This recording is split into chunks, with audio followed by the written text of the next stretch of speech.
in the picks bans here. Already one XiaoWeiXiao ban, so probably see another XiaoWeiXiao ban? No, they're not actually going to change it up first. Wow, and interestingly, so both teams have banned Jax on the red team here. So it's a kind of a shared ban here, but it's one that's getting respected there. The Morgana actually banned by LMQ. They care about that champion a lot in terms of Sheep in this one, but I want to see what happens with Orianna here. LMQ can first pick their mid laner if they know it's a contested pick there. That's an important champion in this one. XDG. I also want to say about Orianna ult's last game, it really was the warding that helped out so much. There was a pink ward in that bush. Like Kha'Zix and Twitch were both invisible when they were walking forward. So they thought they were safe, but the pink ward that they had already placed in the bush on their own side jungle, because they knew they had just lost a team fight and they were going to be on the defensive, turned it around for LMQ. And it worked exceptionally well for them. So honestly, LMQ definitely bringing in more to their games. I feel like they're doing better things. They're making the right choices there. And this time, Champion Select taking their time with this one. No really new mid lane bans by XDG. They removed the Soraka, but they're leaving Orianna available. Once again, Nocturne, the priority jungle pick for LMQ. And it's just the Elise ban removing the champions from Xmithie. And they didn't even focus on Pharaoh Flare last time. He had a very late conversion of that Wriggles Lantern into Pharaoh Flare because of they were making so many moves elsewhere on the map. You know, he does not tunnel on farming.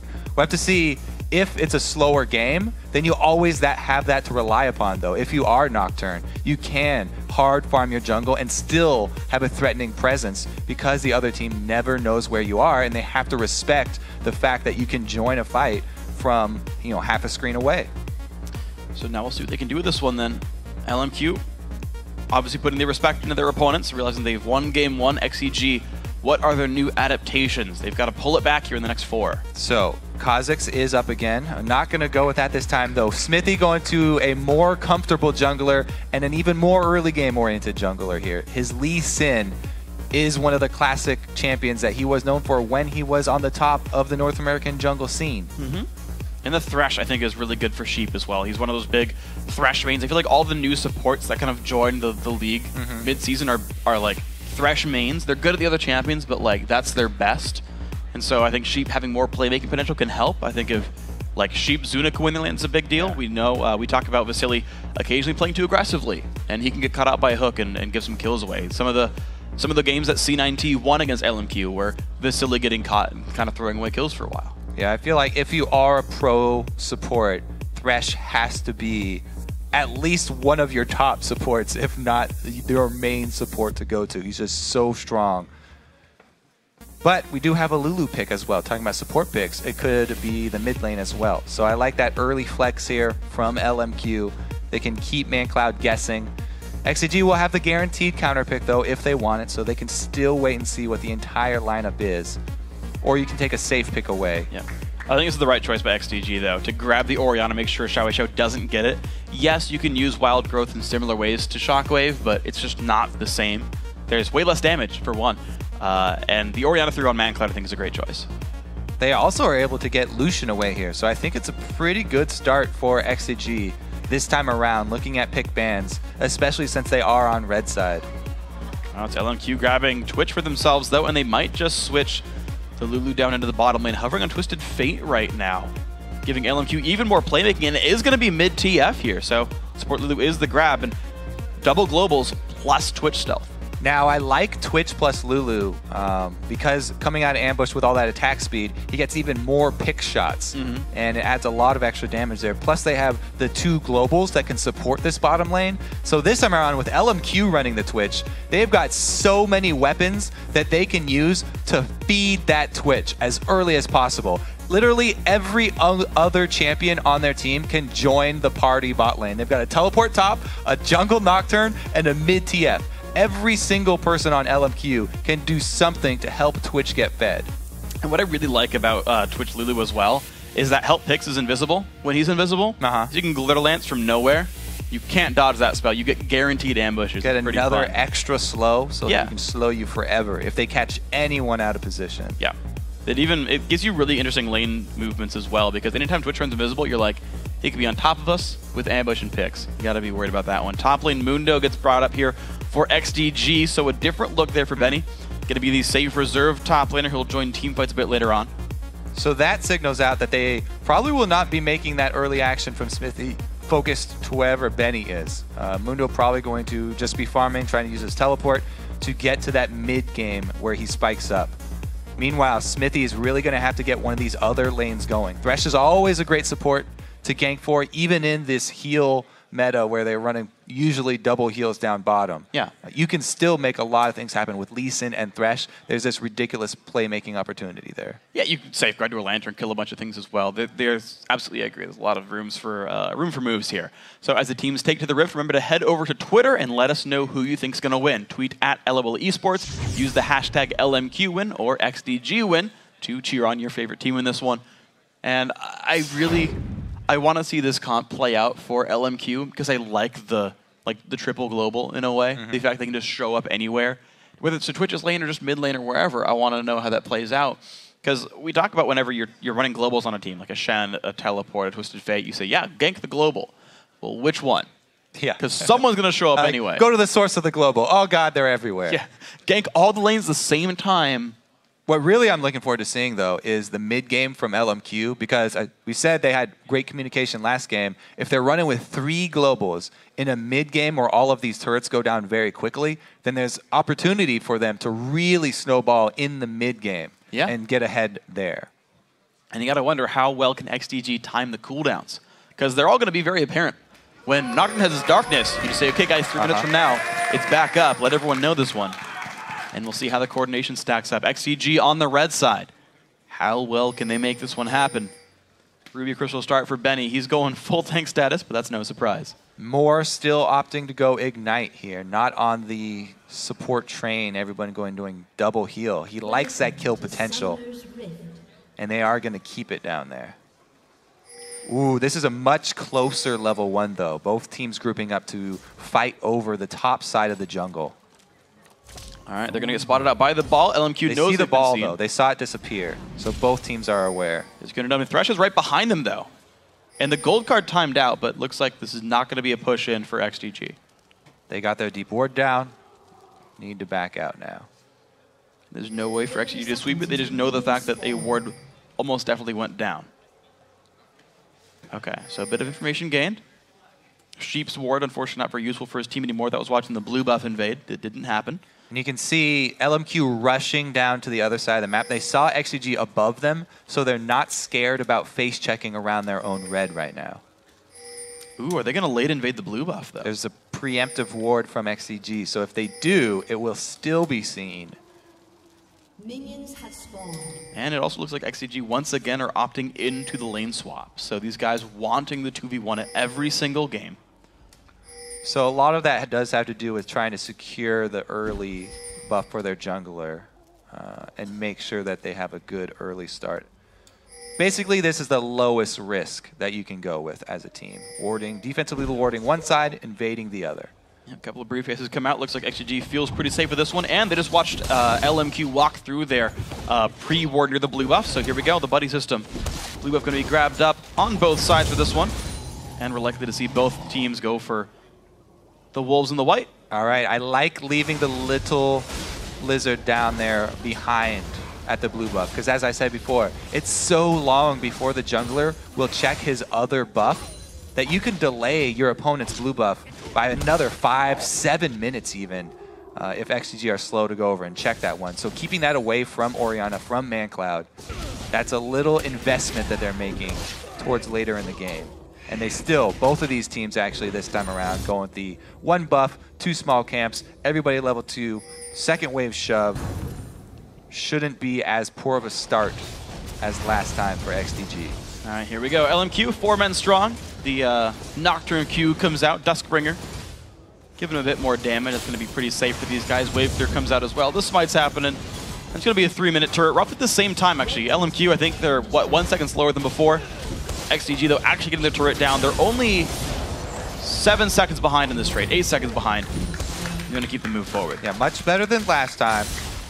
We have to see, though, with no jungle support, the mid laners are left to their own devices. And Mancloud getting the early shove here on TF. Yeah, and a pretty moderate to decent minion lead as well, dodging the cards away. And It's going to be a bit of a lane lead there, but tier 2 Turret under fire. LMQ getting the better of this one already. Down below a quarter. This will be falling rather quickly. The recall is actually started by XDG to defend the inhibitor. But this will be an equal turret trade. So this game's starting out much better for XDG than it did last time. Yeah, and the recall not stopped this time for Xmithie, so they get 2 people back and they will be able to defend it. LMQ just shoving that wave all the way into the turret to make sure that it does not get frozen too deep there. Right now they're making a move for Dragon. The early Dragons have cost all the teams that have gone for it, but this time around it would only be 2 members of XDG that would collapse, the Lee Sin and Mundo. And they're not making the move early. Dragon aggro, they're trying to juggle it. They're not avoiding that much damage though. They're still taking pretty much full damage from Dragon. Okay, let's see if LMQ pays any cost for this though. Instead of recalling, getting their items back, getting to lane in time, or getting any farm, they go for Dragon. So that's going to be 625 gold, I believe, is the base Dragon value. Something around that, 650. And so now I want to see what they can pay after this one. XiaoWeiXiao's already recalled, got back to lane. So basically the biggest difference there is that Mundo was farming minions earlier than Shyvana was. So since the LMQ wave was pushing against them for this top lane, Shyvana, will be a level or so behind Mundo. But the rest of the team gains all that global gold from Dragon, plus the all-important timer for the right spawn of the second Dragon. Yeah, very important for these guys, because that one around, what, 1040 in the game is going to be rather important for that one. It'll be worth a bit more gold, more experience, all that kind of fun stuff. XiaoWeiXiao actually getting very much zoned out of this lane. He's got such a little ward coverage, he's got to be afraid of Lee Sin. It looks like he's just playing as far back as humanly possible. And they've actually even opted for solo farm here for Vasilii on the Twitch, going with that large wave, and they switched Shyvana down to defend their turret in a 1 versus 2 situation. And they actually had more running around, making sure that the buffs had been cleared properly. I don't think he checked the wolf camp. That one's still actually partially cleared. But he went down to the blue buff and made sure it got the timer. And I was like, okay, yeah, it's going to be up at around 7 minutes. And meanwhile, since Xmithie is defending top, the blue for XDG will not respawn. It's still just got one little lizard there. Oh, NoName walks by a ward. Looks like Ackerman is able to hold this wave fairly well, just with the threat of a jungle gank. He's going to get level 4 in this one, equal up to Zuna. Sheep and Zuna are doing a great job of not giving away the fact that they have a ward, so they got an extra 5 seconds or so of NoName's time. But here comes the first TF ulti, no turret to run. Oh, he locks a red card, but is it going to be enough? Sheep taking a bunch of damage. Oh, he misses! The wall. He does, but it's not going to mean enough. Ackerman will claim the kill. No, it's going to be NoName. 600 gold goes to LMQ. All right, so XiaoWeiXiao messing up a couple times there, costs their team 2 flashes by not pulling the yellow card and not hitting the wild cards. But they still get the kill. It is the first blood, and they don't lose much of that wave in mid. That was all good and successful there. Yeah, the down turret, dual lane waiting around. No way to get away from that one. XDG need to time that TF ulti. The first one is extremely long cooldown, and you can track that very easily. As well, both of the flashes that just got burned. XDG, even though they just got hit pretty hard, can use that information to their advantage. Slow comes out from Vasilii. Benny puts the Burning Agony down, but takes some decent damage. Loses a quarter of health, but he's going to stay there in the 1v2. And unfortunately for XDG, their gank's much harder to find. Xmithie just walked through a ward, and he's not going to get anything there. And that was just one of the LMQ globals. They still have the teleport available, and Nocturne one more level to get for his ultimate gank. We'll have to see if they can continue to snowball here. Vasilii still working towards probably his Blade of the Ruined King rush. I've seen a couple builds, because in Europe I've seen a lot of Bloodthirster Twitches, which I really like for the Expunge burst. But you go Ruined King and you're much more self-sufficient. You slow him down and you get the extra burst from the active. I personally like BT Twitch, but Ruined King a bit more common. Zuna Ackerman, a bit of a trade. You can see the Shyvana now level 6, putting a lot of threat towards the AD carry. Zuna, this is half his health in that trade.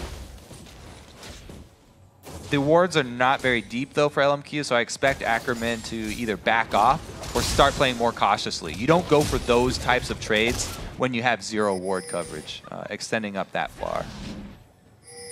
Vasilii more not going to get pushed around, though. A ward does come through for Xmithie, but I don't know if the ward's going to mean too much, except for defensive rotations towards mid. Ackerman kills away a pink ward, makes sure his team retains control over the jungle here. Looks like LMQ going to hold the mid lane for now. They're going to leave Benny in the top side. Dragging a minute 40 away, so it's just LMQ showing up to hold waves for now. The ward placed by Ackerman will see the rotation from Sheep over down bottom. And he does have his ulti fully charged up, so he could jump over the wall. Not too dangerous for him. They're just really letting Mundo shove the wave into top. And let's see, they'll probably be feeding that gold over to Vasilii once it gets close enough. We're going to see XiaoWeiXiao hold the mid lane for now, so bit of a lull as we wait for Dragon to come back up. They're actually opting to feed more money into their Shyvana here. One of the interesting things about this patch and the way that so many 4 vs 0 pushes play out is you get to choose who gets more money on your team, and LMQ want a tank. So they're funneling more of that money into Ackerman, not too concerned about the early Blade of the Ruined King from Twitch. And that is going to be his build, though. Adds the longsword. Also rushes the Zerk Greaves, interestingly enough. I'm surprised to see that, but it will give Vasilii more movement. Maybe he can find some more amateurs that way. Yeah, I'm interested to see who, towards that mid-game, they are going to have shoving versus Mundo, because a full tank Shyvana doesn't have the advantage over Mundo like the Blade of the Ruined King Shyvana does. Well, so attempted ambush. Vasilii gets some good damage down, pushes Mancloud halfway out of the lane, and XiaoWeiXiao and the rest of the team show up there. So just the half HP. There's a TP in the flank, though. The fight's going to start for XDG. Benny pops ulti. Hook won't land, though. Now the push in towards more. He's level 4. The Fear Tether comes out. It's going to force XDG away. 2-man shockwave. But there comes Ackerman. The retreat comes through. Nice stun lands onto Xmithie. Will the fight continue? Looks like XDG being forced away rather quickly. Zuna, level 6, trying to put damage through. Gets stunned again. 200 health under the turret. Nobody goes down, but everybody really low for XDG, so that fight will win them the mid turret. Briefcase is not going to do enough damage. Dragon's seemingly immune for that one. And mid turret is hard fought and earned by LMQ. Now, LMQ did a great job of kiting that back. It was XDG who got the first 5-man around mid, and they were trying to press the advantage, but a great Glitter Lance and a great gold card, LMQ are able to kite back, and even though Mandatory Cloud does land a shockwave onto Twitch, nobody's in position to follow it up. So, nothing gained for XDG, but LMQ well in control. Dragon goes down as well by them around 11 minutes.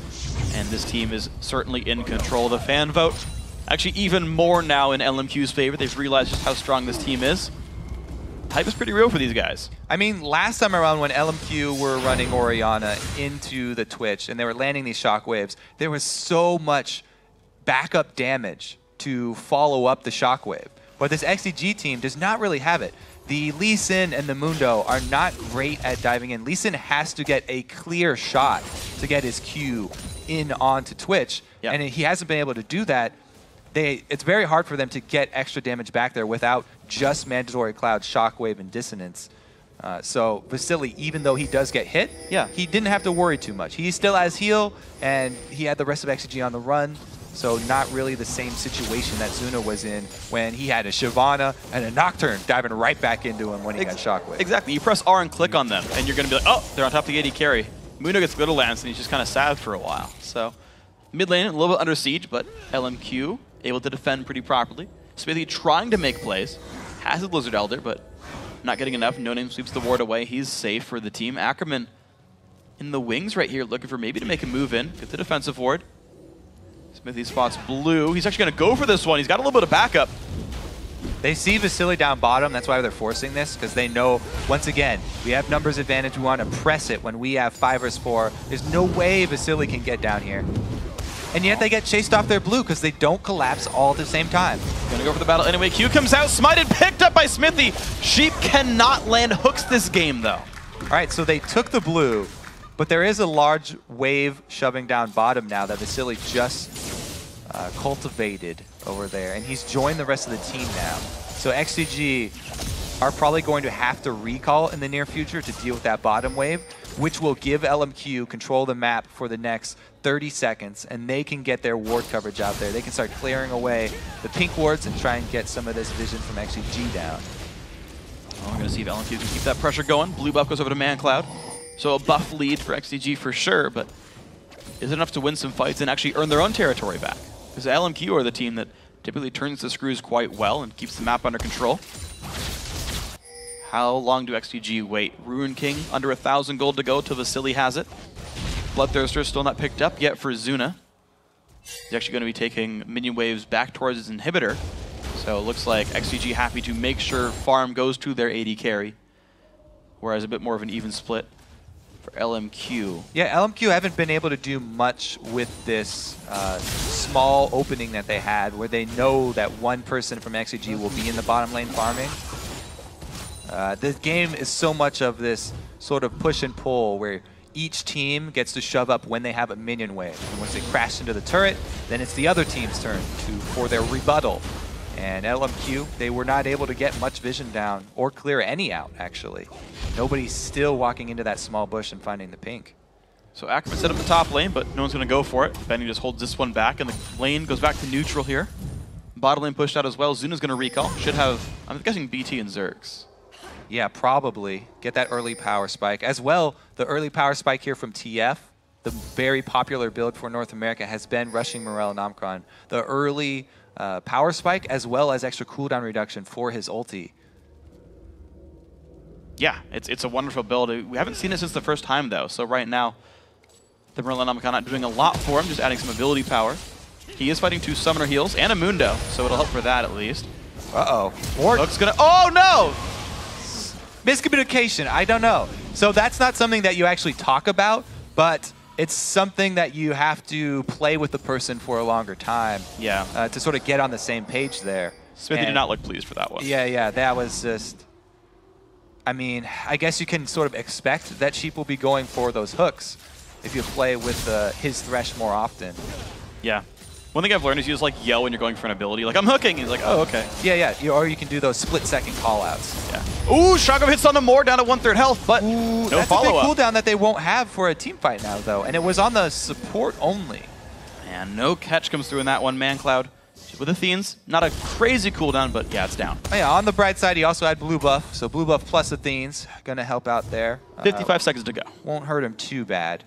But yeah, it's the small things that they don't seem like they're quite on the same page for XDG. LMQ, though, we haven't seen any action from these double globals. We have very little action. We had single global. Towards the mid game here, where I thought they're going to be making more moves after they get all these turrets down, they haven't used them yet. Yeah. So now is their opportunity, though, because TF, he can get half a map up there. He's going to have to walk all the way back to mid. But a good shove with the wave onto top here for LMQ will award them one more turret. Well, nicely done by those guys. 4 turrets to 2 right now. Mancloud not going to get much done in mid. Minions actually successfully dodged those cards better than most players would. Like one got hit right there. That was an excellent play. Yeah, I don't know. XiaoWeiXiao has not been looking like he's mastered TF so far this game. Yeah, he's a card adept. Here we go. Kills those ones out. They walked mindlessly forward. Q comes out, does land Xmithie. Finds some damage, but no follow-up. Once again, it's individual plays from XDG. That's all they're finding here. Here we go. The second dragon fight.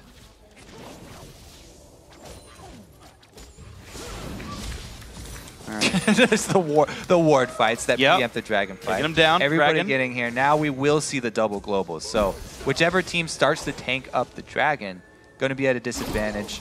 LMQ, the combo that they're looking for is the Siobhan and Nocturne initiate, backed up by a Lulu ulti. Watch Mancloud here. See where he can position this ball. XDG starts. Vasilii does get spotted by the pink ward. Hook onto Ackerman. This fight might start it. He jumps in the back line. Great knockup, but the kick back. Sheep, they're going to get dived on. He goes down. Vasilii finds one. Benny goes down as well. Double kill. One kill goes back, though, for XDG. Zuna over the wall. 2 for 1. The flash stun comes through. Ackerman the chase as well. Slowed down. And Zuna also falls. 3-1 LMQ. So even though you catch the tank there, that's the combo with Lulu. They get a great Lulu knockup. LMQ are able to take the dragon after that fight. And again, we're going to see a swing here for LMQ. They were already gaining extra map pressure on XDG with the extra turrets. But now they also have cleared out the dragon. So there's that amazing Lulu knockup. And then again, Xmithie kicks out Ackerman. So they don't have the double dive, And when NoName goes in deep, he actually has to walk back through the box, so they do get 1 kill, but the double flash and then Cutlass active from Ackerman makes sure that they were to chase him down. And there was actually no shockwave that entire fight. So no, Mancloud never found like a place to lock the team down in, which I'm surprised at, because the backline actually did come through. I don't know. The kickback of Shyvana might have thrown them off, but there was so much opportunity for him to set up one in that fight. So LMQ just finding better picks so far. Level 12 Twisted Fate. Ulti 3/4 of the way back in. Used it to help get vision during the last battle. We're going to see Benny again scoring off against Ackerman, but a level lead here for the LMQ top laner. Oh, they've got an early Mikhails as well here from Moore. So whoever even gets Thresh Hook, they can actually get him back out. So, I also like it because they're looking to buff up their front line as much as possible. Lulu already providing the extra health and shields, but now he can give life back as well. As we saw, NoName is very squishy, and he hasn't hit that point of the Blade of the Ruined King plus barrel, which is the really scary point for Nocturne. So he's not that threatening, and you can see when he has to run back, when he turns tail and tries to run out of the team fight, he gets taken down very quickly. So they need all of the defensive items that they can to sort of back up his early game offensive orientation with Nocturne. Yeah. I do like the overall build though for LMQ, because they know they've got this like high damage Nocturne in there, right? Both games. Ackerman just goes tank. The only damage item he really gets is he stops at Cutlass, which is actually less than half the price of a Ruin King. Yeah, he just wants that slow. Just the slow, exactly. So when he can get on Lucian, he can stick him there. As we saw, he used it effectively after the last flash. Also, the Zanya is completed for XiaoWeiXiao. So now he has the ability to bait in XDG as well. Maybe going with some Messiah plays in the near future. Let's see. Xmithie right now just forced to kind of control his own jungle. More sweeps with the pink ward that was put down in the last Dragon fight, and you can see there are very, very few red wards down. Vasilii looks like he will not be able to make a play in the mid lane just yet. Backstop plays a bit more safely here. And look at the pink ward on Baron though. Now they got a uncontested Baron not long ago. Right, in game 1. They set up the ward control and got it completely without anyone looking at them sideways.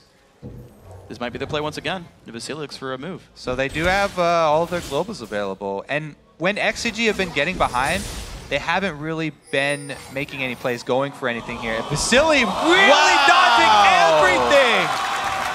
That was awesome. All right, he's first pick in the dodgeball game. Yeah. That's for sure. I thought for sure he was going to get caught there. Very, very close. All right, so Vasilii, quick on the trigger. If you're playing Twitch, you have to be able to do stuff like that because he has no other option of getting out of this one. And LMQ avoid disaster right there. Yeah. That would have been huge for XDG. Those are the picks that they want. Yeah. They had the numbers advantage as well as being able to get the initiate onto an AD carry. That would have been perfect for XDG. Here comes the pick, though. Xmithie might get locked up. The Lantern not going to find anybody. Oh, the lockup from Lulu. Xmithie has nowhere to go. Finally gets out. Shockwave claims NoName, but there comes Shyvana. 1-for-1 so far. Mancloud, the box ball slows down Shyvana. Benny in the front lines taking a whole bunch of pain, and he goes down. The Flay comes back in, but Vasilii is ready to deal a whole bunch of damage. Sheep forced away. And he's going to be safe. So after LMQ avoid disaster with Vasilii dodging, then XDG just go back to farming their own jungle, and they're able to get that pick with a TF ulti plus Nocturne. That's the double globals, and the double globals will award them a global objective. There we go. Tier 2 mid turret falls as well, and all the minions die right after. No counter pressure available for XDG. All right, so let's watch the initiate here from TF. Because he has the Zanyas, he has the confidence to TP in right next to 2 melees. And NoName's able to complement his initiation, but he is going to pay for that one with his life, and Ackerman has to come in from the side to finish their kill. Benny tries to do the same thing, taking up the rest of LMQ, but not able to withstand the damage of that Twitch. With the attack speed and Blade of the Ruined King, he's able to melt through the health tank. Yeah, one thing that happened there as well is that like Benny actually lost health by using his ultimate. He was actually below 40% by the time he even used it, so he's already under Morellonomicon, and just like didn't gain anything back before he died. Yeah. Early Morellonomicon is already popular on TF now, and it just kind of works even better being able to apply that over and over because he also has the on-hit magic damage, so even just auto attacks. Yeah.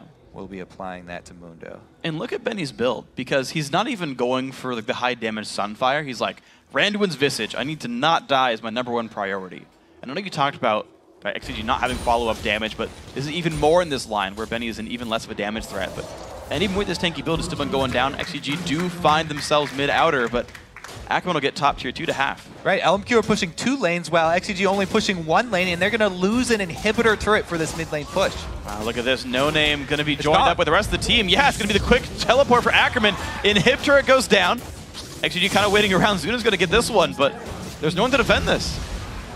And they're not even looking to stop anytime soon here. That will be inhibitor. Definitely not worth for XDG there. There's all 5. Oh, Vasilii. they can't finish it though. Vasilii gets out of his invisibility. See if they can get back in time to stop Zuna now. The rest of XDG, goal right now, stop all the recalls. They're buying Zuna as much time as they can. It's a dangerous game, but they're playing it pretty well so far. TF ult, is he going to go for a mid? He's going to go for the team fight. They're going to go for the 5v4 in the base. Can they find much? The disengaged Mancloud tries to stay alive. Down goes Benny. 1 for 0, 2 for 0. Can they make it 3? Well, at least they get the inhibitor already. Yeah, that's why I was calling it a dangerous game.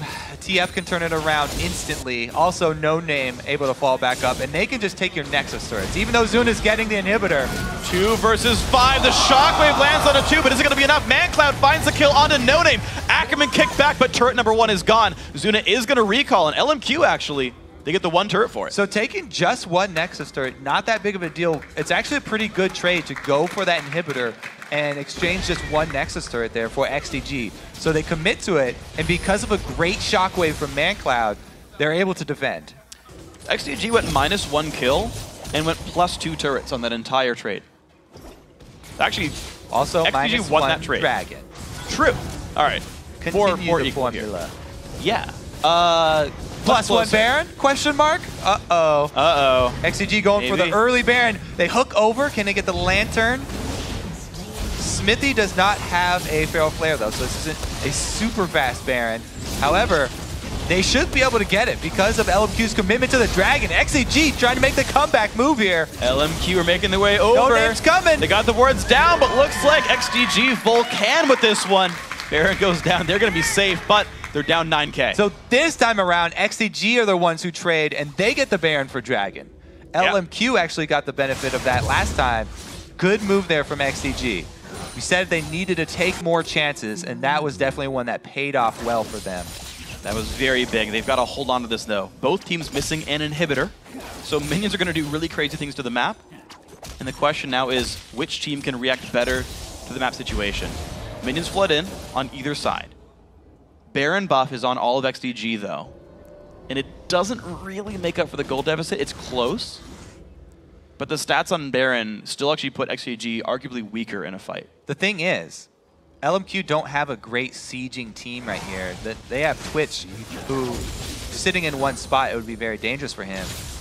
LMQ are all about catching people outside, out on the map, in Summoner's Rift, far away from their base. But there's nothing to draw XDG away from their base. The Dragon was just taken, the Baron was just taken. So XDG can just turtle right now, and they can farm up. They can get to a little bit closer to that late game and try and make the discrepancy of cash a little less impactful. Looks like no catch there for XDG.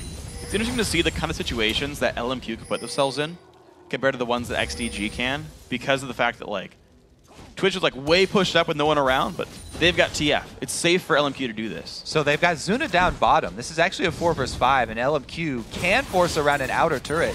4 versus 5, they're fine sieging up. TF going to shove middle and come in with his ulti if they get a pick. Xmithie wants it though, kicks in. Vasilii gets knocked up by Lulu though. Here comes the fight. More is low. Mancloud goes down right away without getting a shockwave down. Here comes Zuna trying to turn it back around, but it's a 2 for 0, 3 for 0 so far. The dive still comes in. NoName forces the flash out of Zuna.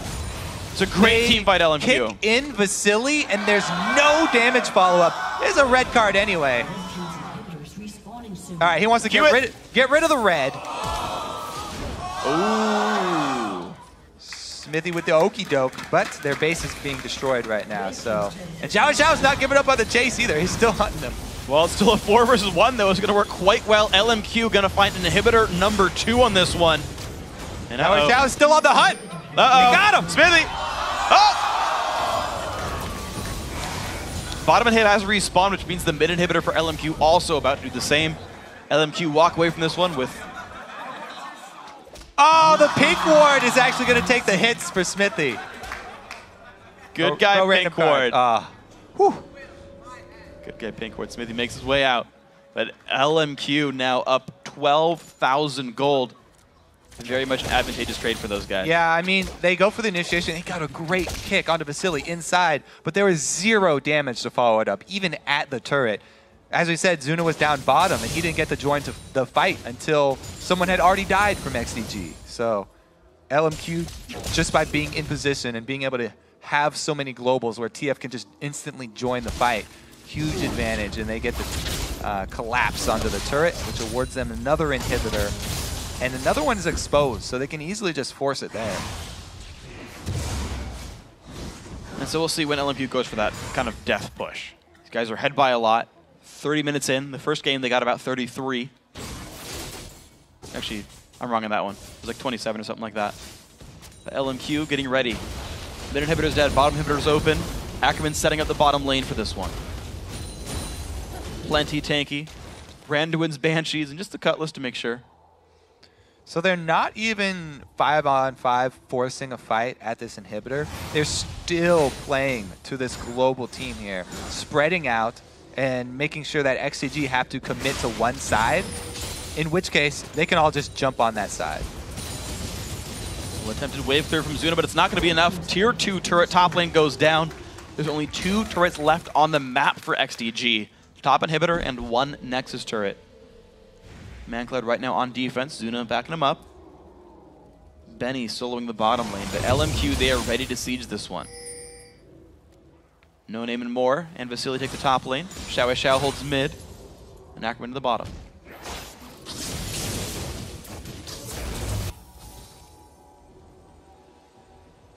All right, so this will probably be the last desperate fight here from XDG. They need to get a good shockwave, and they have to have someone in position to follow up. We've seen either shockwaves hitting Twitch or Xmithie getting a Q on Twitch. We haven't seen both of them at the same time, and that's really the formula for XDG success. See if they can find it. Dragon 35, Benny loses a lot of health. Actually, XiaoWeiXiao taking a decent bit of damage. Ackerman too. Looks like the split post siege not really doing much. Maybe it's the bottom of the Mancloud takes gigantic damage. There's the jump in from Nocturne, and down goes Mancloud. Well, TF Volt comes in. More is low. Vasilii pushed away. This could be bad. Briefcase flashed away. Bottom inhibitor goes down, and here comes the rest of the chase. 4 versus 5. The dive in from Ackerman. Zuna under fire, takes a lantern to get out. Now Xmithie under a bit of pressure, and Zuna does go down. Now 5v3. Bennett getting chased. He's going to fall as well. Only 2 members alive for XDG, and this should be LMQ closing out the second game. 32 minutes in. Xmithie just, dancing back and forth, but that is going to be the game. 1 game to go, and LMQ is in the LCS. Another dominating performance as well. Now the smiles are happening. They're getting really close. After the first game, they're a little trepid, but now we saw some emotion. Yes, smiles coming out for these guys. And they know, and of course you look over at XDG and you realize this is not where they wanted to be. You gotta find something to make it work. Honestly, the playmaking, it's not synced up. Single man shockwaves, missed hooks, kicks backwards into nobody. XDG